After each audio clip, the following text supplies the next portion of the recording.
శ్రీ గురుభ్యో నమః శ్రీ మహాగణపతి నమః. సింహరాశి వారికి రాబోతున్నటువంటి సెప్టెంబర్ నెలలో ఎలా ఉండబోతుందని చూద్దాం. సింహరాశి వారికి సెప్టెంబర్ నెల ఎలా ఉండబోతుందని తెలుసుకునే ముందు ఇప్పుడు గ్రహస్థితి గురించి చూద్దాం. ఈ రాశి వారికి వచ్చేటప్పటికి జన్మరాశిలోకి రవిగ్రహ సంచారం జరుగుతున్నది. అదేవిధంగా కేతువు లాభస్థానాల్లో, రాహుకేతువుల యొక్క పరిస్థితి ధనస్థానంలో ఈ రాశి వారికి కేతువు శుక్రుడితో కలిసి ఉన్నాడు. వ్యయ స్థానంలో బుధుడు, అష్టమంలో వచ్చేటప్పటికి రాహుగ్రహ సంచారం ఉంది. గురువు వచ్చేటప్పటికి రాశి వారికి అనుకూలమైనటువంటి స్థానంలో లేడు. రాజ్యస్థానంలో గురుగ్రహ సంచారం జరుగుతుంది. మరియు ఈ యొక్క నెలలో మనం గమనించినట్లయితే బుధగ్రహ సంచారం వ్యయ స్థానం నుండి అంటే ఈ రాశి వారికి 12వ ఇంట్లో నుంచి జన్మరాశిలోకి మరియు సింహరాశిలో నుంచి కూడా ధనస్థానంలోకి ఈ యొక్క మూవ్మెంట్ అనేది ఉందన్నమాట. అంటే మార్పు అనేది ఉంది, గ్రహ సంచారం అనేది ఉంది. శుక్రగ్రహ సంచారం తులారాశిలోకి సెప్టెంబర్ 18వ తారీఖు తర్వాత జరుగుతున్నది. ఇప్పుడు ఇటువంటి గ్రహస్థితి రాబోతున్నటువంటి సెప్టెంబర్ నెలలో ఈ రాశి వారికి ఎటువంటి ఫలితాలు వస్తుంది అనేది చూద్దాం. ముందుగా ఈ రాశి వారికి నేను ఇచ్చినటువంటి ర్యాంక్ 10వ ర్యాంక్ అని ఇవ్వడం అనేది జరిగింది. 10th ర్యాంక్ ఇవ్వడం జరిగింది అనమాట. ఈ రాశి వారికి ఎలా ఉండబోతుందంటే ఈ యొక్క నెలలో ఆరోగ్యపరంగా ఈ యొక్క మొదటి 15 రోజుల్లో వచ్చేటప్పటికి కుజగ్రహ మార్పు అనేది ఎటువంటి మార్పు లేదు. 16వ తారీఖున రవిగ్రహ మార్పు అనేది ధనస్థానంలోకి జరుగుతున్నది. ఈ రాశి వారికి ఈ యొక్క నెలలో ఫైనాన్షియల్ పరంగా కొంచెం అనుకూలంగా ఉంటుంది. డబ్బు రొటేషన్ అనేది జరుగుతుంటుంది. మీకు కావాల్సినటువంటి డబ్బు ఎటో వైపు నుంచి అయినా సరే, ఎక్కడి నుంచి అయినా సరే, బంధువులైనా సరే, లేకుండా ఉంటే రావాల్సినటువంటి డబ్బు సమయానికైతే వచ్చి చేరుతుంటుంది. ఆ వచ్చినటువంటి డబ్బులో కూడా వచ్చేటప్పటికి ఎక్కువ శాతం ఏదో విధంగా ఖర్చు అవుతూ ఉంటుంది. ఆరోగ్యపరంగా జాగ్రత్తలు తీసుకోవాల్సినటువంటి సమయం ఇదన్నమాట. ఎందుకంటే జన్మరాశిలోకి రవిగ్రహ సంచారం జరుగుతున్నప్పుడు ఆరోగ్యపరంగా కొన్ని చిక్కులు అనేవి ఏర్పడుతూ ఉంటాయి. రవి జన్మరాశిలో ఉన్నప్పుడు ధనక్షయాన్ని కలిగిస్తుంటాడు, అంటే ఖర్చు కారకుడుగా ఉంటాడు. అదేవిధంగా అధికమైనటువంటి వేడిని శరీరంలో క్రియేట్ చేస్తూ ఉంటాడు. ధనస్థానంలో కేతువు, అదేవిధంగా అష్టమంలో రాహుగ్రహ సంచారం జీవిత భాగస్వామి ఆరోగ్య సంబంధితమైన విషయాల్లోనూ, ఇరుగు పొరుగు సఖ్యత విషయంలోనూ కొన్ని జాగ్రత్తలు తీసుకోవాలి. మీకు ఈ యొక్క నెలలో వచ్చేటప్పటికి సెప్టెంబర్ 4వ తారీఖు వరకు వచ్చేటప్పటికి బుధుడు పంచస్థానంలో ఉన్నాడు. ఫైనాన్షియల్ రొటేషన్ అనేది ఇవ్వగలుగుతాడు. ఇరుగు పొరుగు సఖ్యత విషయంలో కూడా బుధుడు అనుకూలమైనటువంటి స్థానంలోనే సెప్టెంబర్ నెలలో మార్పు అనేది జరుగుతుంది. కాబట్టి ఆ టైంలో ఫైనాన్షియల్గాను, ఇరుగు పొరుగు సఖ్యత విషయంలోనూ, కుటుంబంలోనూ కొంచెం బాగుంటుంది. కానీ కోపాన్ని తగ్గించుకోవాలి. ఎందుకంటే జన్మరాశిలోకి రవి ఉన్నప్పుడు మీరు ఎదుటి వారితో మాట్లాడేటప్పుడు మీకు ఎంతో బాధలు ఉండొచ్చు. ఆ బాధని బయటికి వ్యక్తపరిచేటువంటి విధానం అనేది దుర్భాషలు ఆడకూడదు అనే విషయాన్ని తెలుసుకోండి. అంటే మీ కోపాన్ని బయటికి జాగ్రత్తగా వ్యక్తపరిచే విధానంలో వ్యక్తపరచండి. అంతేగాని వాటి వల్ల మీకు ఫైనాన్షియల్గాను, ఆరోగ్యపరంగాను ఇబ్బందులు క్రియేట్ చేసే విధంగా ఉండకూడదు అనే విషయాన్ని గమనించి మీరు ఆ యొక్క విషయాల్లో మార్పు చేర్పులు తీసుకుంటారని చెప్పి ఆశిస్తూ ఉన్నాను. ఈ రాశి వారికి మిగతా విషయాలు గమనించినట్లయితే ఉద్యోగపరంగా, వ్యాపారపరంగా కొంచెం అనుకూలత అనేది ఉంటుంది.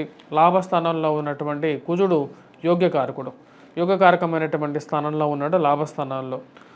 కానీ ఈ రాశి వారికి గురువు యొక్క అనుకూలత అనేది తక్కువగా ఉంది. రియల్ ఎస్టేట్ సంబంధితమైన విషయాల్లో పొలిటికల్ పీపుల్కి అంటే రాజకీయంలో ఉన్నటువంటి వారికి కొన్ని అనుకూలతలు అనేవి పొందగలుగుతారు. సప్తమంలో ఉన్నటువంటి శని అంత అనుకూలత ఇవ్వడం వైవాహిక జీవితంలో. ముఖ్యంగా చెప్పాలంటే వ్యాపారపరంగా ఎవరైతే రియల్ ఎస్టేట్ సంబంధించినటువంటి వ్యాపారస్తులు ఉన్నారో వారికి ఒక మూమెంట్ అనేది అంటే కొంచెం కలిసి రావడం అనేది జరుగుతుంది. ఉన్నత స్థాయిలో ఉన్నటువంటి వారితో కొన్ని పరిచయాలు అనేది ఏర్పడగలుగుతాయి ఈ రాశి వారికి. లాభస్థానాల్లో ఉన్నటువంటి కుజుడు రాజకీయంగా కూడా అనుకూలతను ఇవ్వగలుగుతాడు. మీరు ఎంతో కాలంగా వెయిట్ చేస్తున్నటువంటి కొన్ని పొజిషన్స్ ఏవైతే ఉంటాయో, నామినేటెడ్ పోస్టులు కానీ వాటిలో ఒకటి కేటాయింపుల గురించి మీకు వార్త తెలియటం అనేది జరుగుతుంది. వాటి కోసం ఎలాగైనా సరే ప్రయత్నించాలని చెప్పేసి మీరు రాజకీయంగా కొన్ని మార్పు చేర్పులు చేసుకోవడానికి రెడీ అవుతారు. అవి మీకు అనుకూలమైనటువంటి ఫలితాలు ఇవ్వగలుగుతుంది. మరి పెట్రోకెమికల్, ఫార్మాస్యూటికల్స్ ఇండస్ట్రీస్లో పనిచేస్తున్నటువంటి వారు కోర్టు సంబంధితమైన విషయాల్లో నలిగిపోతున్నటువంటి వారికి ఒక రిలీఫ్ ఇవ్వగలుగుతుంది ఈ యొక్క నెల. ఎందుకంటే లాభస్థానంలో ఉన్నటువంటి కుజుడు అటువంటి ఫలితాన్ని ఇవ్వగలుగుతాడు. భూ సంబంధితమైనటువంటి లావాదేవీలు, అదేవిధంగా ఏవైతే రెవెన్యూ డిపార్ట్మెంట్స్లో కానీ, ఆఫీసెస్లో కానీ ఏవైతే ఫైల్స్ చాలా కాలంగా మీరు వెయిట్ చేస్తున్నారో వాటిలో మార్పు చేర్పుల గురించి ఆ యొక్క మార్పు చేర్పుల విషయంలో ఒక కదలిక రావడం జరుగుతుంది. కోర్టు సంబంధితమైన వ్యవహారాల్లో ఒక సానుకూలమైనటువంటి ఫలితం జరగడం అనేది మీ మానసిక ఆనందానికి గల కారకంగా ఉంటుంది. డబ్బు ఎంత ఖర్చైనా సరే నాకు ఈ పని జరగాలని చెప్పి మీ నిర్ణయం తీసుకుంటారు. దానికి తగినట్టుగానే ముందుకు జరుగుతారు. వైవాహిక జీవితంలో సప్తమంలో ఉన్నటువంటి శని కొన్ని కష్టాలను కలిగించగలుగుతాడు. ముఖ్యంగా ఏవైతే వ్యవహారిక సంబంధితమైన విషయాలు అంటే ఏవైతే సెటిల్మెంట్ చేసుకుందాం అనుకున్నటువంటి విషయాలు ఏవైతే ఉన్నాయో దగ్గరికి పిలిచి ఆ విషయాలు ఎందుకే తేలనటువంటి పరిస్థితుల్లోకి ఒక సందిగ్ధంలోకి తీసుకెళ్ళిపోతాయి అన్నమాట. అంటే సప్తమంలో ఉన్నటువంటి శని ఎటువంటి ఫలితాలు ఇస్తూ ఉంటాడు. పార్ట్నర్షిప్ బిజినెసెస్ విషయంలో 1-2 సార్లు ఆలోచించి పెట్టాలి ఈ యొక్క రాశివారు. సప్తమంలో ఉన్నటువంటి శని, అష్టమంలో ఉన్నటువంటి రాహువు ఇద్దరు వచ్చేటప్పటికి పార్ట్నర్షిప్ బిజినెసెస్లో కొన్ని ఇష్యూస్ని క్రియేట్ చేస్తూ ఉంటారు. ఆ విషయాన్ని 1-2 సార్లు గమనించండి. కొత్తగా బిజినెస్ ఇన్వెస్ట్మెంట్ చేసేటప్పుడు 1-2 సార్లు మీ యొక్క జాతకంలో అసలు పార్ట్నర్షిప్ బిజినెస్ కలిసి వస్తుందా రాదా, అసలు నాకు సక్సెస్ అవ్వగలుగుతానా లేదా, లేకపోతే ఏదైనా ప్రాబ్లం ఉందా మీ యొక్క జాతకంలో కూడా తెలుసుకోవాల్సినటువంటి ముఖ్యమైనటువంటి సూచన ఇది. ఎందుకంటే 1 అడుగులు 4 అడుగులు ముందుకు వెళ్ళిన తర్వాత మళ్ళీ వెనక్కి రాలేరు లైఫ్ అనేది. ఎందుకంటే కోట్ల ఇన్వెస్ట్మెంట్ చేసేటప్పుడు ఒక సజెషన్ తీసుకొని ఒక సంప్రదింపులు జరిపిన తర్వాత ముందుకు వెళ్ళాల్సినటువంటి ముఖ్యమైనటువంటి సూచన. వివాహ ప్రయత్న సంబంధితమైన విషయాలు ఈ రాశి వారికి వచ్చేటప్పటికి శుక్రుడు కొంచెం అనుకూలమైనటువంటి స్థానంలోకి రాబోతున్నాడు. ధనస్థానంలో ఉన్నటువంటి శుక్రుడు కూడా యోగకారకుడు. ఫైనాన్షియల్ రికవరీ గురించి అదే చెప్పాను నేను. ఫైనాన్షియల్ రికవరీ ఈ యొక్క నెలలో సెప్టెంబర్ నెలలో కొంచెం బెటర్గానే ఉంటుంది. మాట తీర్పులో కొన్ని మార్పు చేర్పులు, స్త్రీలతో కొంచెం సఖ్యత సౌఖ్యాన్ని పొందగలుగుతారు. గతంతో పోల్చుకుంటే ఈ యొక్క సమయంలో స్త్రీలు మిమ్మల్ని కొంచెం చేయగలుగుతారు. అలాగే పురుషుల ద్వారా కూడా కొంచెం గౌరవాన్ని పొందగలుగుతారు. కానీ ఆరోగ్యపరంగా మటుకు కొన్ని ఇష్యూస్ అనేవి ఎదురవుతూ ఉంటాయి. ఆ విషయాన్ని గమనించండి. మరియు ప్రేమ సంబంధితమైన వ్యవహారాల్లో కొంచెం సానుకూలమైనటువంటి ఫలితాలు, కొన్ని బాధలు అనేవి ఏర్పడుతూ ఉంటాయి. దానికి గల కారణం సప్తమంలో ఉన్నటువంటి శని, అష్టమంలో ఉన్నటువంటి రాహువు ఏదో ఒక కష్టాన్ని కలిగిస్తూ ఉంటాడు. మీరు అనుకోకుండా అన్నమాట కూడా మీకు వ్యతిరేకంగా మారుతుంటుంది.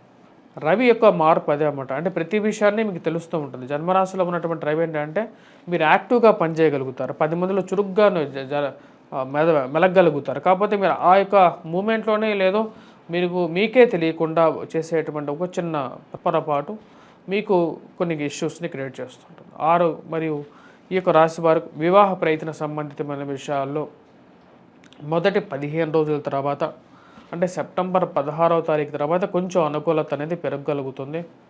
మరియు ఈ రాశివారు ముఖ్యంగా గమనించాలంటే విద్యార్థులకు ఎలా ఉందని చూద్దాం. విద్యార్థులు ఎవరైతే ఉన్నారో పోటీ పరీక్షల కోసం ప్రిపేర్ అవుతున్నటువంటి విద్యార్థులు కొంచెం కష్టపడి చదవగలిగితే దానిలో విజయాన్ని సాధించగలుగుతారు. దీనికి ముఖ్యంగా కుజుడు అనుకూలమైనటువంటి స్థానాల్లో ఉన్నాడు. ఇది మీకు పూర్తిగా యోగించగలుగుతుంది. కానీ గురుగ్రహ బలం లేదు. మరియు అదేవిధంగా మిగతా గ్రహాల యొక్క బలం అనేది పూర్తిగా లేదు. కానీ ఒక బలం ఏంటంటే రాశి వారికి ముఖ్యంగా వచ్చినప్పటికీ కుజుడు కొంచెం బలాన్ని ఇవ్వగలుగుతున్నాడు. కానీ జన్మరాశిలో వచ్చినప్పటికీ రవి యొక్క వ్యతిరేకత కొంచెం ప్రతిబంధకంగా అనిపిస్తూ ఉంది. రాశివారు చేసుకోవాల్సినటువంటి పరిహారాల్లో ముఖ్యంగా వచ్చినప్పటికీ రాబోతున్నటువంటి శ్రావణ మాసం అనేది రాబోతుంది. ఈ శ్రావణ మాసంలో ఎటువంటి పరిహారాలు చేసుకోవాలి అనేది కూడా మనం చూద్దాం. ఇక సింహరాశి వారు వచ్చేటప్పటికి ముఖ్యంగా తులసి పత్రంతో అమ్మవారిని పూజించడం, అదేవిధంగా విష్ణుక్రాంతి పూలతో కూడా అమ్మవారిని పూజించడం, వాటితో పాటు శంఖ పుష్పాలతో కూడా అమ్మవారిని పూజించవచ్చు. లేకుండా మీరు వెంకటేశ్వర స్వామిని పూజించినా సరే మీకు వైవాహిక జీవితంలో ఉన్నటువంటి ఇబ్బందులు బయటకు రాగలుగుతారు. మరియు అదేవిధంగా ఆరోగ్యపరంగా కూడా రికవరీ అనేది పొందడం అనేది జరుగుతుందన్నమాట. మరియు వీటన్నిటితో పాటు ఈ రాశి వారికి గురుగ్రహ బలం అనేది కూడా చాలా ముఖ్యం. కాబట్టి వీరి చామంతి పూలతో కూడా ఈ యొక్క రాబోతున్నటువంటి వరలక్ష్మి వ్రతాన్ని జరుపుకోవాలనుకున్నప్పుడు చామంతి పూలను ఎక్కువగా ఈ రాశి వారు వాడితే అది గురుగ్రహ బలాన్ని పెంచడం, ప్రతినిత్యం కూడా వాటినే వాడి మీరు పూజలు చేసుకున్నట్లయితే, ఎందుకంటే గురువు యొక్క అనుకూలత అనేది బాగా పెరగటం అనేది జరుగుతుంది. దీపారాధన చేసేటప్పుడు కూడా మీరు ఐశ్వర్యం గురించి అయితే ప్రయత్నం చేస్తున్నట్లయితే కొబ్బరి నూనెతో దీపారాధన చేసినట్లయితే అనుకూలమైనటువంటి ఫలితాలు ఎక్కువగా పొందగలుగుతారు. స్వస్తి.